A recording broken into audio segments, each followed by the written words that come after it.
ke depan ini mending reksadana pasar uang atau ke RDPT ya Mbak Feli cenderungnya? Jadi kalau aku pribadi ya, reksadana pasar uang aku nggak segitu banyak. Aku cuma yang penting setengah dari dana darurat itu aja. Dan Feli, ini aku juga mau mengundang smart investor kita nih yang ternyata sudah menjadi nasabah Bareksa dan dia sudah mendapat predikat Bareksa Star. Langsung aja Feli, kita undang ya, kita ngobrol bareng-bareng ya. Boleh. Sudah join? Oke, ini ada Mas Ahmad Rida. Ahmad Rida ini sudah nasabah lama dari Bareksa. Ini sudah join. Jadi bisa kita langsung ngobrol nih dari sisi nasabah dan dari sisi Feli-nya.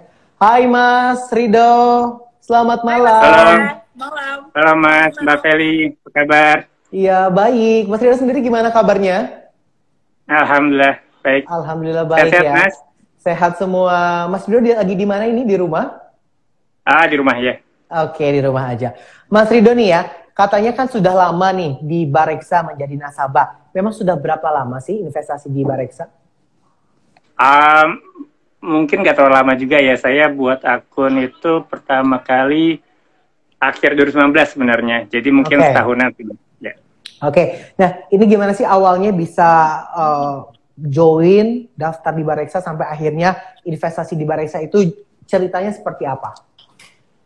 Nah, jadi sebenarnya yang saya buat tertarik untuk join Bareksa itu waktu itu saya mau pakai SBSN. Jadi saya mau coba diversifikasi ya, jadi ke SBSN. Nah, jadi saya lihat di situ kan Bareksa, selain reksadana juga ada MIDIS ya, mitra distribusi SBN. Nah, jadi waktu itu saya daftar, waktu itu saya mau ambil SR12. Jadi kayak saya lihat juga Bareksa punya saya suka buatnya Bareksa ya, jadi ada info banyak sekali di situ. Kebetulan saya suka ngolah data, nah jadi buatnya Bareksa itu sangat kaya dengan data, jadi ya bisa filter, sort dan macam-macam. Nah kemudian setelah saya pakai SBSN, baru kemudian saya beli reksadana di Bareksa seperti itu. Nah kayaknya udah banyak nih beberapa produk yang Mas Rido ini investasi di kita. Nah, apa aja sih reksadana yang sudah dipilih oleh Mas Rido dan mungkin bisa jelaskan sedikit kenapa akhirnya memilih produk tersebut? Nah, kalau saya terus terang suka bercanda sama teman itu saya kolektor sih Mas, jadi praktis saya punya semua jenis ya, mulai dari pasar uang, kemudian reksadana pendapatan tetap, kemudian yang saham juga ada dan juga campuran. Oke. Ya kenapanya ya karena ya prinsipnya kan diversifikasi ya Mas ya Mbak Feli ya, jadi kita nggak taruh semua aset kita di satu tempat, kemudian kan kinerja itu beragam, tadi udah nyimak penjelasan dari Mbak Feli bagus sekali, jadi kan kadang satu naik satu turun gitu ya, nah sementara kita punya pasar uang tuh buat inilah bantalan gitu ya, backup lah seperti itu. Oke, nah tapi Vel ini menarik banget karena Mas Rido ini baru join untuk investasi segala macam di 2019 gitu ya, dan ternyata dia punya beberapa langsung tebar semua. Isn't it a good way atau a good choice yang dipilih untuk kita smart investor? Oke. Kak Rida, aku boleh nanya nggak? Jadi pas kakak pertama kali beli itu langsung beli pasar uang, pendapatan tetap, saham gitu ya Kak ya? Oh jadi agak sekaligus gitu sih. Jadi gini, mungkin backgroundnya saya pribadi sudah punya DPLK ya. Kan DPLK itu kan seperti pasar uang ya. Nah, jadi artinya basis deposito, jadi ya prinsipnya seperti RDPU, bedanya cuma diambilnya kan nanti belakangan. Nah, jadi saya nggak terlalu concern ke sana. Tapi saya beli awal itu juga ada ya RDPU. Karena kan itu yang stabil lah, katakanlah seperti itu. Nah, jadi kemudian ya saya juga pilih-pilih mana yang untuk RDPT. Nah, tapi memang yang paling menarik bagi saya sebenarnya adalah yang RDS, yang saham seperti itu. Karena memang tadi kan dalam konteks portofolio lengkap saya gitu ya. Jadi kan kita nggak cuma lihat di satu Bareksa aja, tapi kalau dalam konteks portofolio aset saya secara besar itu, yang saya masih kurang itu di waktu itu adalah di equity, di baik saham maupun reksadana saham. Nah, jadi makanya saya kemudian paling tertarik sebenarnya ke RTS, nah, terutama karena saya pengguna reksadana syariah saja. Nah jadi saya ya awal mungkin kalau tadi kan Mbak Feli mungkin dari riset data dan lain-lain. Nah kalau saya lihat itu juga dan awal tuh saya coba dikit di beberapa tempat. Nah jadi karena saya bilang saya pendekatannya seperti kolektor ya, jadi saya beli beberapa pembelian minimal. Nah kemudian saya coba lihat nih perkembangannya dari waktu ke waktu, juga dari historisnya. Nah dari situ kemudian pola pembelian saya berubah, akan geser ke mana yang saya pilih sebagai yang dominan lah, yang menarik ya. Tapi yang lain tetap aja untuk pengamatan seperti itu. Iya. Tadi itu menarik sih Kak Rida kayak bilang, iya kakak kayak kolektor. Ya aku mau bilang kayak sebenarnya kita tuh kan mau jadinya investor ya kan Kak, bukan kolektor kan. Tapi aku ngerti lah, maksudnya kadang mana yang lebih bagus ya kita coba gitu kan. Jadi nggak apa-apa juga. Yang paling penting adalah kita mulai gitu kan. Mana yang oke ya udah nanti nabungnya lebih banyak di situ. Kalau aku boleh tahu sekarang Kak Rida sendiri pasar uang ada berapa reksadana, pendapatan tetap ada berapa, saham atau indeks ada berapa gitu Kak? Dari sebaran nilai pasar uang sekitar 15%. Bukan, produknya ya? Iya, bukan sebaran nilai, tapi kayak reksadana pasar uang tuh ada berapa mungkin yang apa fund sama apa fund gitu. Produknya ya. Kalau pasar uang sih saya punya 2 di Bareksa, tapi yang satu sih yang dominan, satu lagi untuk cadangan gitu ya. Untuk RDPT saya punya 3 ya. Kalau untuk RDS saya ada 3 juga rasanya ya. Nah jadi jadi nggak masih dalam beberapa itu aja. Ini sih terutama karena saya kan juga uji coba robonya Bareksa ya, Mas Rana. Jadi nah itu saya pakai juga untuk pengamatan. Jadi saya nyoba yang ada di sana. Nah sama satu lagi yang akhir-akhir ini saya justru lebih banyak belinya tuh di campuran sih, Mbak Feli. Jadi ada satu produk yang saya tertarik ya. Jadi kinerja dia dekat sekali dengan RDS-nya. Jadi dari MI yang sama, dari manajemen investasi yang sama. Nah jadi reksadana campurannya ini sangat dekat lah kinerjanya dengan yang reksadana sahamnya. Nah tapi equity dia di kisaran 60-70%. Jadi nggak terlalu kebawa oleh gerakan bursa, kan sekarang lagi kurang enak ya gerakan bursa. Nah jadi saya arahnya ke sana dulu. Jadi yang saham ya kecil-kecil aja. RDPT juga lagi begitulah ya situasinya. jadi ya belum banyak masuk ke sana lagi. Begitu gambarannya. Oke. Ini tadi Mas Rido sempat ngebahas sedikit tentang robo. Tapi ternyata robo ini masih beta testing. Ini akan ditunggu sekali kehadirannya di Bareksa ya. Ini keren banget, sebuah terobosan dan inovasi baru dari Bareksa. Oke, Vel, ada yang mau ditanyain lagi? Enggak, aku mau bilang kayak udah cukup oke sih, nggak kebanyakan, nggak juga kedikitan. Sebenarnya reksadana pasar uang satu aja tuh cukup. Tapi aku ngerti lah, kadang kan orang suka coba 2 ya kan, terus mana yang kalau udah nemu ya satu yang paling gede gitu kan. Reksadana pendapatan tetap, I think 2-3 is good. Satu yang baik kalau satu bisa kasih dividen. Reksadana pendapatan tetap ada beberapa yang bisa kasih dividen kan. Satu kasih dividen, satunya yang lebih kenaikan harga ya bisa. Reksadana saham bisa, I think 3 maksimal 4 kali ya. Satu yang big cap, satu yang small cap, satunya yang index. Itu udah mantep banget kombinasinya. Sama kalau ada campuran ya. I think jangan sampai lebih dari 10 lah kalau ada produk gitu kan. Udah oke sih, Mas Rida. Best luck. Oke. Tadi kita kan sama Feli dari awal kita ngebahas tentang goals ya. Setiap orang itu memiliki goals masing-masing ketika dia mau berinvestasi gitu.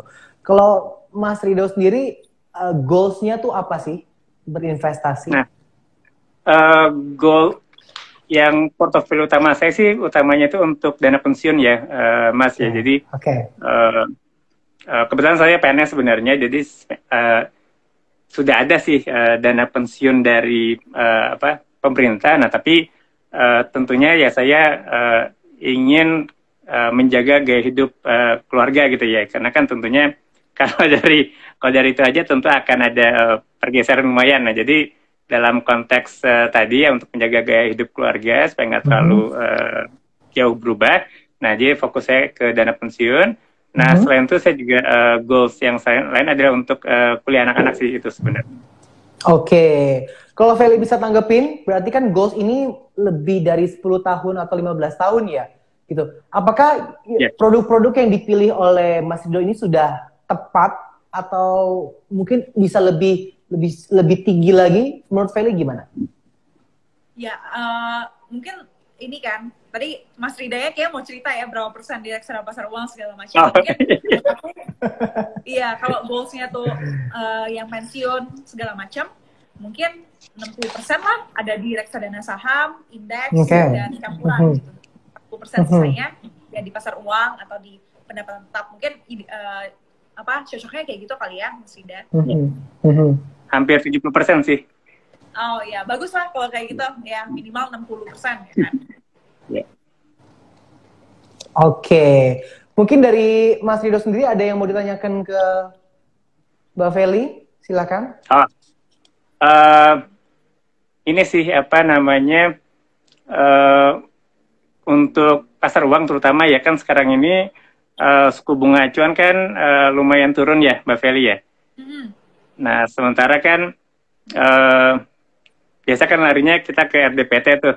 Nah, tapi RDPT sendiri beberapa bulan terakhir ini lagi kurang bagus karena tekanan harga. Nah, ini kira-kira untuk yang ke depan ini mending reksadana pasar uang atau ke RDPT ya Mbak Feli cenderungnya? Katakanlah di 2021 ini.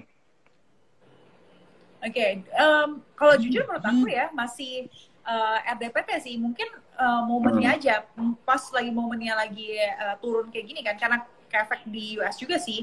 Jadi kalau aku pribadi ya, reksadana pasar uang aku nggak segitu banyak. Aku cuma yang penting setengah dari dana darurat itu aja, nggak kebanyakan juga gitu. Jadi mungkin ini aja, coba cari reksadana pendapatan tetap yang kasih dividen. Jadi kalau harganya turun pun, ya kan kita pegangnya juga agak panjang kan, Mas Rida. Tapi nanti ada dapat dividen setiap, kayaknya ada yang 3 bulan sekali, ada yang 6 bulan sekali. Ya, mungkin coba consider itu aja, Mas. Soalnya reksadana saham, indeks segala macamnya itu udah banyak kan. Jadi ya itu sih menurut aku. Terima kasih Mbak Feli. Siap. Terima kasih ngobrol-ngobrol kita dengan Mas Rido ya. Ini keren banget bisa menjadi inspirasi bagi smart investor yang pengen menyiapkan dana pensiun atau dana kuliah bagi anak-anaknya. Terima kasih Mas Rido atas ngobrol-ngobrol kita malam hari ini. Sehat selalu ya. Malam. Oke, Valentry keren banget ya. Ternyata dia baru mulai 2019 tapi ternyata langsung brok beli banyak. Tadi aku sempat mendengar Feli sempat menyinggung tentang dana darurat. Ini aku ada pertanyaan yang keren banget sih ya. 2021 ini kan kita baru memulai ya. Sementara 2020 itu kemarin kita sangat fokus banget sama dana darurat. Karena baru mulai pandemi, kita nggak tahu pandemi kapan berakhir gitu kan. Dan tren 2020 itu semua serba saving money dan dana darurat itu menjadi priority gitu. Kalau tren di 2021 menurut Feli sendiri itu seperti apa? Oke. Dana darurat is always priority gitu. Jadi kalau misalnya belum punya, mesti punya dulu dana darurat di kondisi apapun, di tahun apapun, wajib punya dulu dana darurat sama sekali sebelum kita mulai berinvestasi. Kalau udah punya, mungkin lebih ini kali ya, mungkin lebih bukan hawa sih lebih ke gaya investasinya kali ya. Kalau tahun 2020 kan kalau yang punya uang bisa agresif gitu karena mumpung pasarnya lagi rendah gitu. Tapi kalau yang nggak punya uang kan lebih baik berhati-hati gitu kan. Nah tahun ini karena ini tahun kebangkitan ekonomi, jadi menurut aku investasinya tuh lebih yang cyclical gitu ya, yang lebih agresif lah. Karena ini tahun kebangkitan ekonomi gitu. Jadi cocoknya yang lebih beresiko lah, seperti reksadana saham, reksadana indeks, reksadana campuran, kayak gitu. Itu sih. Itu yang difokuskan. Kalau misalnya udah punya yang kayak Mas Rida tadi, boleh coba reksadana pendapatan tetap yang kasih dividen mumpung harganya lagi turun sekarang. Berarti ini momen yang pas banget kalau kita udah masukin investasi kita ke saham ya di 2021 ini ya, Vel ya? Exactly, ya. Tahun ini tahun cyclical, jadi pasti saham atau reksadana saham yang akan lebih oke gitu. Oke, tadi sempat bilang di tahun apapun, di kondisi apapun dana darurat itu harus ada. Mungkin ada smart investor yang berapa ya dana darurat yang ideal yang harus kita persiapkan. Menurut Feli ini gimana? Oke, itu harusnya teman-teman udah pada tahu lah. Coba, ini aku sambil lihat laptop tuh nggak sih untuk bisa lihat komennya. Coba komen, udah tahu dana darurat kamu harus berapa bulan? Coba kalau yang tahu, tuh, please, coba. Tahu, kita pengen melihat, kita review lagi nih. Ya, kita mereview lagi. Kayak, kalau misalnya ada yang mau tulis statusnya kayak menikah 1 anak, terus dana darurat berapa kali, itu juga boleh. Jadi sekalian kita bisa lihat itu benar apa enggak. Bisa sekalian bahas ya. Tahu juga. Iya, kalau yang belum tahu, nah ada yang tulis single 6 kali pengeluaran, udah benar. 6 kali pengeluaran. Single 6 kali pengeluaran, oke. Ya, ada yang 12 kali, ya mungkin 12 kali kalau dia sudah menikah atau dia single tapi dia kerjanya tuh di bidang yang sangat terdampak dengan pandemi gitu. Contohnya kayak pariwisata misalnya. Betul, jadi, betul. Berapa kalinya itu sesuai dengan kondisi kita masing-masing. Sebenarnya berapa kali itu terserah ya. Yang penting tahu konteksnya, Kak Rana. Kayak, pokoknya 6 bulan adalah 6 kali itu artinya 6 bulan. Kalau misalnya kita hari ini lagi kerja dan tiba-tiba di PHK gitu ya, tiba-tiba amit-amit harus keluar dari kerjaan, kita punya waktu 6 bulan. Jadi 6 kali 6 bulan untuk hidup secukupnya dan nyari kerjaan baru gitu. Jadi ya ukur-ukur aja sendiri. Kalau yang masih kuliah atau masih bergantung sama keluarga ya mungkin 3 kali aja lah cukup. Kalau yang kerjaannya tidak terdampak pandemi 6 kali cukup gitu-gitu sih. Jadi ngerti konteksnya. Jadi tergantung pengeluaran setiap orang juga berbeda-beda, ya kan? Sama masa pengeluaran kita juga berbeda-beda. Jadi memang minimal tuh 3 kali pengeluaran tuh harus udah safe ya, Vel ya. Oke. Kita lanjut ke pertanyaan. Ini ada juga pertanyaan dari Irfan Nefrizer. Oke. Irfan Nefrizer.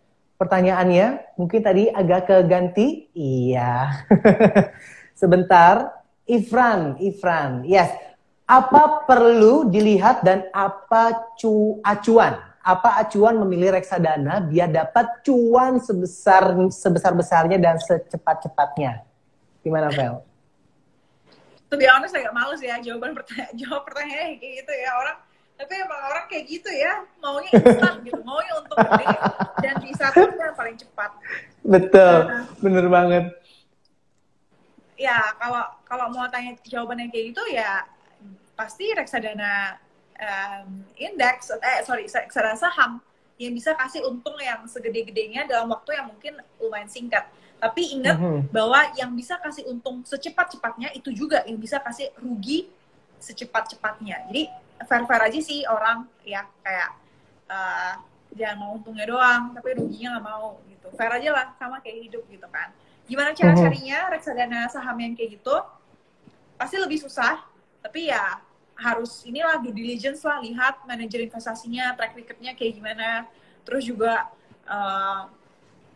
gaya investasinya gimana, itu mesti lebih dalam sih due diligence-nya. Ya iyalah orang mau untung banyak ya harus effortnya lebih banyak juga. Dan aku percaya semua itu ada prosesnya. There's nothing instant. Bahkan kita masak mie instan aja tuh butuh masak air dulu gitu kan. Jadi there's nothing instant. Jadi benar aku setuju sama Feli bahwa ya udah, maksudnya kita apa-apa serba instan tuh hasilnya juga nggak akan maksimal. Do the process gitu ya. Biar semuanya kita bisa menikmati dan bisa belajar dari proses tersebut. Ini keren banget, sebuah pertanyaan closing yang bagus banget. Bahwa nggak ada yang instan, jadi buat smart investor harus tetap sabar ya mengikuti semua proses-proses yang ada. Feli, langsung closing statement, gimana tips untuk smart investor memilih reksadana yang menghasilkan cuan? Silakan, Fel. Oke. Tips untuk teman-teman yang mau milih reksadana yang menghasilkan cuan adalah yang penting, 1, tahun lalu aku selalu bilang yang penting mulai dulu karena kita nggak bakal tahu dan kita nggak akan ngerti, pasti bingung-bingung apaan ya ini ya, milih yang mana ya kalau kita nggak mulai. Makanya kenalan dulu aja, nabung investasi dikit dulu aja biar kenalan gitu, biar kita tahu cocok atau enggak ya kan. Itu udah tahun lalu tuh, cerita tahun lalu. Tahun ini setelah kita udah kenalan, waktunya kita untuk belajar lebih dalam gitu. Belajar lebih dalam, cari tahu tujuan kamu apa, ngerti kalau investasi itu sebenarnya cuma kendaraan. Yang paling penting tuh tujuannya. Jadi pilih investasi sesuai dengan tujuannya. Oke, jangan cari itu udah benar tuh dari Kak Rana tadi, investasi yang paling cocok, bukan yang paling baik. Cari yang paling cocok. Kalau reksadana, ingat kita tuh percayain uang kita ke orang lain, ke manajer investasi, ke yang profesional. Jadi pilih dulu orang yang mau kita percayai ini, pilih dari aset aset under managementnya lah, dana kelolaannya, dan lihat track record-nya dalam jangka pendek dan jangka panjang. Jadi ya itu aja sih, semoga lumayan membantu ya sharing. Ini malam ini sangat keren banget ya, karena kita banyak sekali informasi yang didapat dari Feli, bahwa tadi aku paling suka adalah kita jangan lihat return-nya, tapi kita ngelihat manajer investasinya, karena semakin terpercaya atau semakin banyak dia mengumpulkannya, berarti dia semakin banyak orang yang percaya sama dia, bukan dari return. Karena return itu masa lalu, sama kayak mantan ya. Mantan itu masa lalu, tapi jodoh itu masa depan. Jadi persiapkan jodohmu ke depan. Feli, terima kasih banyak. Sehat-sehat selalu dan selalu bahagia, dan tetap salam cuan ya Feli ya. Bye-bye Feli, terima kasih. Yes, itu tadi kita ngobrol bareng sama Felicia. There's nothing instant ya teman-teman smart investor, bahwa kita semua butuh proses. Yang penting pengenalan dulu, kita belajar dulu. Nggak perlu harus langsung buru-buru pengen cuan besar, tapi dengan kita mengumpulkan sedikit demi sedikit, lama-lama menjadi bukit. Oke, nanti kalau saya kelamaan lagi banyak pantun jadi ceritanya ya malam ini ya. Oke, terima kasih untuk seluruh smart investor yang sudah bergabung. Salam sehat, salam cuan. Saya Rana Raindra pamit. Sampai jumpa di Investstream Bareksa selanjutnya. Bye-bye.